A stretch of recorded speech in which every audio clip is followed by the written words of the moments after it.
Shalom, this is Rabbi Yitzhak Levi, unveiling Torah truth on a weekly basis. This Torah portion is called Korach. This man was so important they gave him a whole portion in the Torah. So we find that Israel now is going from bad report to bad outcome, from next in line for the kehuna, for the priestly post. The story here is that one of jealousy, one of this lack of respect. Before you can honor any person, you got to learn to respect that person and his position. So, what are you doing? First thing in the morning is the question for all of us. When we get up in the morning, do we think of coffee or reading the newspaper or looking at the news for the day of the television? What exactly are we doing the first thing in the morning that really counts? Here is God's answer for you and for me from Numbers 15, verse 13 to 16. Everyone who is native born must do these things in this way when they present a food offering as an aroma pleasing to God. This is how we approach God, with a pleasing aroma. What is it in our case? We don't sacrifice, but we start the day with a prayer of thankfulness and gratefulness, of thanksgiving for giving us one more day to repent, one more day to do the will of God. Verse 14, for the generations to come, whenever a foreigner or anyone else living among you presents a food offering as an aroma pleasing to the Lord, they must do exactly as you do. Many teach that there is one law for the Gentile and another law for the Jew. But yet when you consider that about 3 million people came out of Egypt, no doubt there were the tribes, but then there's a mixed multitude. And when you consider that the mixed multitude has responded to God's call the same way, Na'aseh v'nishma, we as a nation of Jews and mixed multitude, we will do and we will hear. And they were all allowed to enter the promised land. So, where do we find this distinction where the Gentiles don't have to do nothing and they get the same reward as the Jews who have to do everything? That is not a merciful, compassionate God. I just cannot view a father having a son and then adopting another one and allowing the son to do all the work and all the chores in the farm, and the adopted one can sleep till 11 o'clock and do nothing all day and receive the same benefits. Maybe you can accept that, but it's hard for me to accept that.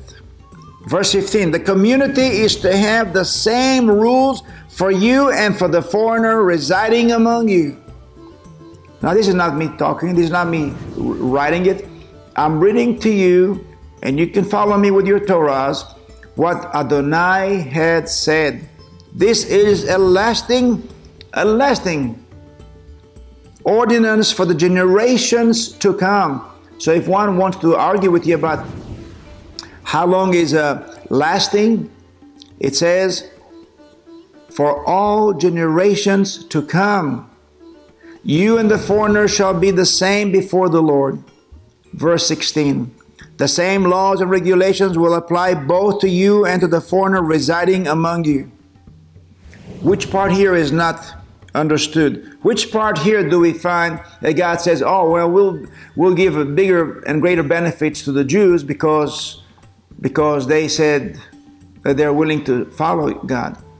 No, God is not a respecter of persons. Any person is a son of God. Any person who is willing to walk in obedience to God's commands. Abraham was not born a Jew. Through obedience, he circumcised himself and became the first Hebrew. That means if Abraham can come from a life of the pagans and change, why is it any different today? Numbers from Rabbah 17:5. A Hebrew proverb says, "Woe to the wicked and woe to his neighbor who rises against God's anointed." This applies to Datan and Aviram, Korach's neighbors. Datan and Aviram were neighbors with a contentious man. That is why they were punished with him and were swept from the world. All of three of these people were from the tribe of Levi, Levites. But what happened? Why were they punished? Because of disobedience. They were not willing to follow God's choice of leadership. They thought they were better. They were not burned, because even burning leaves behind bones and something to bury. No, God did not wish that there would be name or memory of those three. The earth has taken them without leaving a sign of their existence. It is as if they have never been, never existed. Compare that with the ones that just followed the ungodly. They believed the lie and were burned, leaving the bones as a sign for future generations, for those who may believe a lie and follow against the anointed ones. It is high time that we submit to God's elect, to God's rules and commandments. Life will be so much better and so much easier. Compared to the third person, on, who stayed home and was spared, based on 16 verse 1. His name is On, Ben Pelet. He escaped. On means might. Numbers 17 verse 3. We have to talk about the ot, O-T in English, but in Hebrew it means a sign. Also in Exodus 31:13, say to the Israelites, you must observe my Shabbat. Again, I do not agree with the interpretation.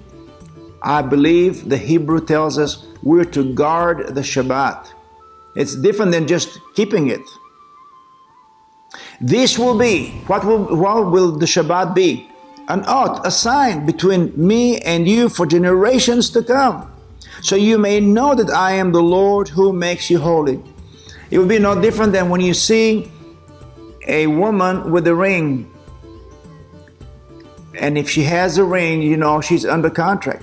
She belongs to another. Shabbat is exactly that. It's like a ring that tells the people of the world, we are under covenant. We have a master above us. Numbers 3:14 all the way to 39. We're not going to read that, but it would be good for you to read at home. The Levites were in three classes according to the sons of Levi: Gershon, Kohath, and Merari. They were subdivided into families. We talked about this in past studies, where all the functions of the temple were undertaken by the Levites. You had the Levi family who did nothing but the bread. A Levi family that did nothing but crush the olives and made holy oil for the tabernacle to light up the menorah. You have families of Levi who did garments for the priests and the priestly. So each family was assigned to something. Then you had the family who their job was to take down the Mishkan. That means all the perimeter. You had another family who was going to take down the menorah and the table of showbread to take it down. Then you had another family who was going to go there and take the Ark of the Covenant. And they all had to be covered so that the people of the world would not be seeing it, because it was holy. Moshe did not seek the advancement of his own family or to secure any honors for himself. The tribe of Levi was the least of all the tribes. God's chosen are but a little flock in comparison with the world. It's like sending the sheep to the wolves. Those Levites were committed to God to go and teach the entire world, not just Israel, but the entire world. Defiance against leadership is contagious. And defiant people work hard to convince others to join their cause. We have this in politics every single day. Korach's grievances against Moshe and Aaron were against God and his Torah. It wasn't Korach who was called up to the mountain. It wasn't Korach who came down from the mountain with the tablets. Why is he raising his horn above that of Moshe? Why is he complaining? Similar practices of the 10 spies was repeated by going to the Reubenites. The Reuben, the weakest of the tribes. Through manipulation of those who are around, Korach was able to draw his neighbors into sedition. He was a great speaker, a very charismatic speaker. Probably the wealthiest man coming out of Egypt was Korach. His very name means ice. That means no feeling. Only cared about one person, that's himself. Korach has extended the penalty upon himself for doing the same as Miriam and the 10 spies, and what's worse, not learning from the lessons. Yes, he was alive when the spies came back. Yes, he was alive to see what happened to Miriam with the leprosy.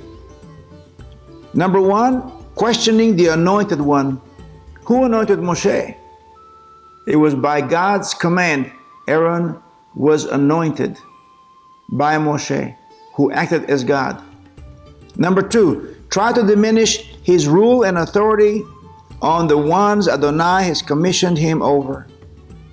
He will dictate now to Moshe what he can do, what he can't.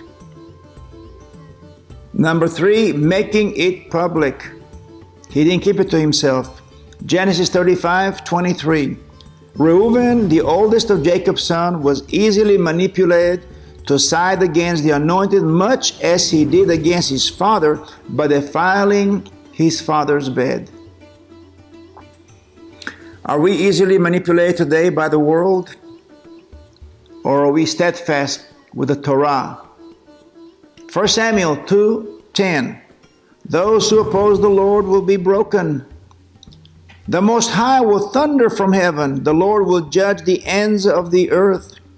He will give strength to his king and exalt the horn of his anointed Mashiach. Think about what Yeshua HaMashiach, one of his titles is the anointed one. Who anointed Yeshua? He wasn't man, it was the Father.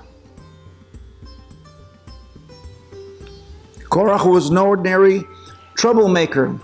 He was a leading member of the Kohites tribe of Levi, the second son of Levi. They camped along the south side of the tabernacle and were in charge of the most sacred objects: the ark, the table, the lampstand, the altars, the sacred utensils, and the curtains. Everything that was considered to be holy and most holy was under their care. But that wasn't enough. They also want the crown of leadership, all of which they carried on their shoulders. The most prestigious of the Levite family, he was Moshe's first cousin.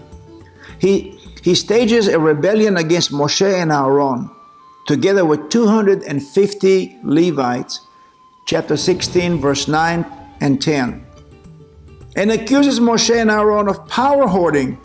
He says, the entire congregation is holy, and the Lord is in their midst, so why do you raise yourselves above the Lord's assembly?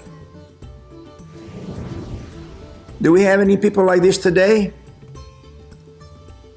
Where Moshe assembles the people in the desert for the second time in 40 years, as we read in Parashat Pinchas. The description is totally factual and dry.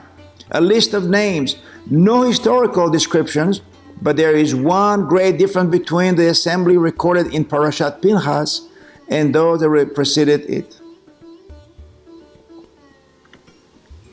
The list of the sons of Reuben contains one mystery when Datan and Abiram are mentioned.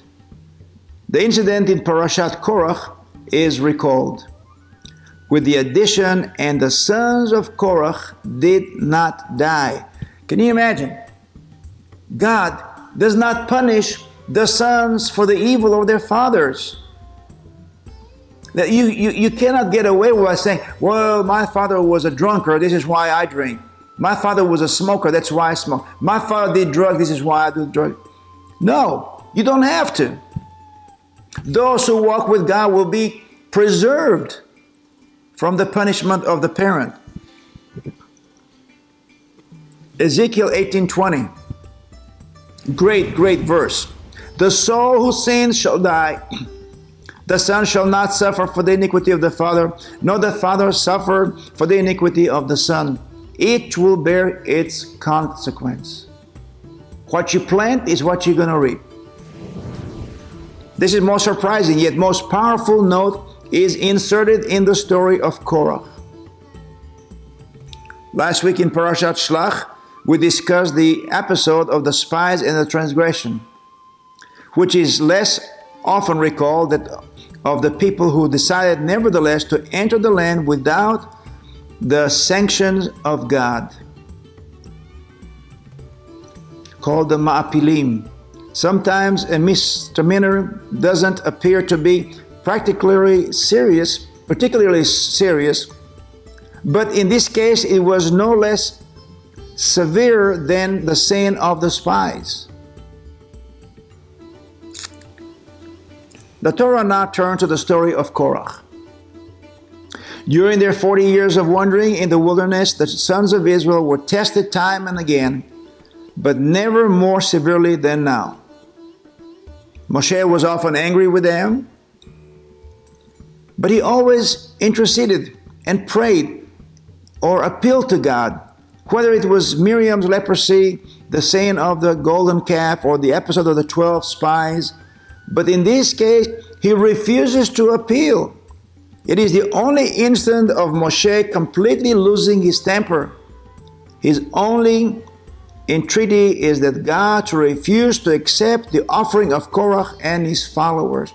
Can you imagine this humble man who never sought an office, who never ran for any position, who was forced into this work, and now he's being hated by his very own? He further requested their prayers should go unheeded. Proverbs 21:27. The sacrifice of the wicked is detestable. How much more so when brought with evil intent? This is totally out of character for Moshe. He sets a test for them, and to cap it all, he wants them to be punished. For the first time, he always stood up on behalf of Israel. He said, if you wipe them out, take my name out of the book of life. But in this case, what was done to him provoked him to the point of saying, God, you must punish them. Numbers 16:15, and then verse 28 to 35. Again, we're not going to read it now, but it would be good for you to read and to follow the footsteps of this story. And Moshe was exceedingly angry and said unto the Lord, respect not their offering. I have not taken one donkey from them, neither have I hurt one of them. And Moshe said, hereby you shall know that the Lord has sent me to do all these things, for I have not done them of my own self or my own mind. If these men die the common death of all men, or if they be visited after the visitation of all men, then the Lord has not sent me. Wow. What a profound statement.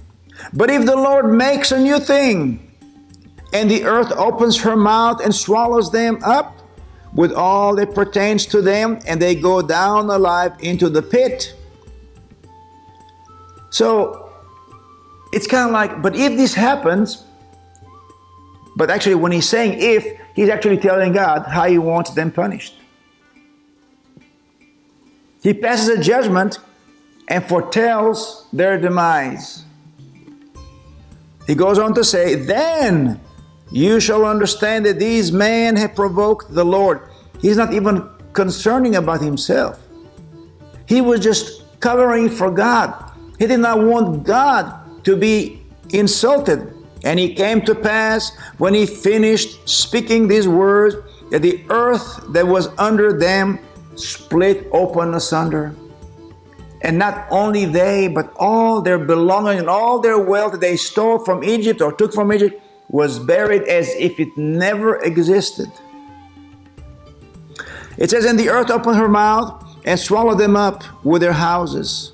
And all the men that were with Korach and all their belongings, they and all who were with them went down alive into the pit. And the earth closed upon them, and they perished from among the congregation. And all Israel that were round about them fled at their cry, saying, lest the earth swallow us also. And there came out a fire from the Lord and consumed the 250 men who offered incense. So we have a very interesting number here of 250, which is 2 and 5, 7, and that means this is a complete number that have rebelled against Moshe, all Levites. But look, the earth did not swallow them up. It swallowed Korach and his companions. But these 250 who followed him were not swallowed. But instead a fire came down from heaven and burned them alive. There are several points that require clarification. Firstly, what is meant by the common death of all men? That was in the prayer of Moshe. The 10 spies died a natural death. And the people saw and understood. So what Moshe was saying is, if this Korach dies a natural old age death, then I was not chosen by God. But if something new is going to happen, something we've never seen before, and it happens that the earth will open her mouth and swallow them alive, then you will know that God is the one who chose me. For 40 years following the sin of the spies, the generation of the wilderness died out, and the people saw and understood. Why was it necessary for Korach and his followers to die an unnatural death? But if the Lord makes a new thing, that means he gives me the authority as a God to pass a judgment and verdict and execution. Then you shall understand that these men have provoked the Lord. You did not provoke me, but God. Moshe is protecting God's ordination, not himself, but God's calling. He would have done the same if they rose up against another anointed. We don't yet understand the enormity of the offense, but we are aware that it is something so huge and significant that none of God's punishments have been like it ever. We see hail, we see fire, we see brimstone and all but never the earth to open up and swallow people. After the enormity of this episode, the people could have been expected to say, we have seen the punishment of God and we repent. But instead we read in Numbers 17:6, but on the morrow, all the congregation of the sons of Israel murmured against Moshe and against Aaron. There you go again. Saying, you have killed the people of the Lord. So I repeat my question. What exactly are Korach and the others guilty of to deserve such an unusual death? In what way have they provoked the Lord? And the result has been to further distance the people, to foment more rebellion, more crisis, and more anger. Now one of the thought, wow, I have seen the power of God to bring fire at night and a cloud by day, and to provide water in the wilderness. We've seen all these powers, and now the earth opens up and swallows the Levites. And what do? Do they repent? No. They're going to continue to murmur and complain.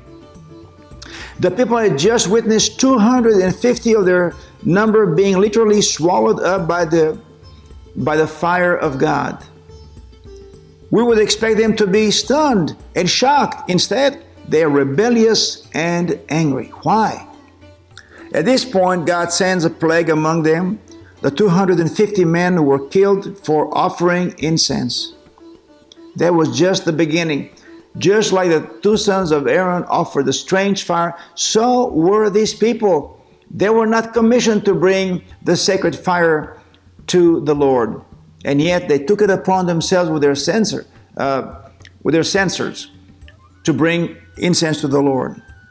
Now those that died in the plague were 14,700, beside those that died in the matter of Korach, based on chapter 17 and verse 14. It's quite possible that if the earth hadn't swallowed up the transgressors, all of this could have been avoided.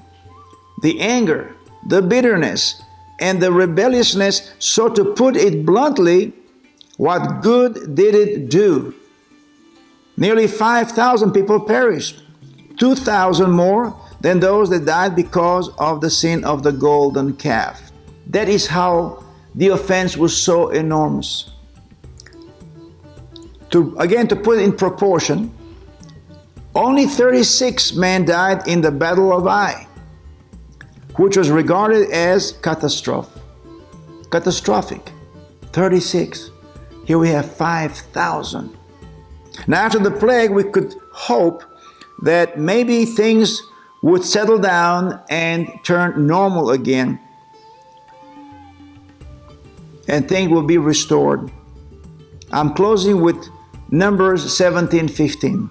And Aaron returned unto Moshe, unto the door of the tabernacle congregation, and the plague was stayed. I believe this is a foreshadow of what Yeshua does when he stands before a just and fiery and holy God who wants to consume us. Like Aaron, Yeshua stands in the gap to defend us, to protect us from the fire of God, and to give us a chance to repent and to call upon the name of the Lord. Until next time, shalom, shalom.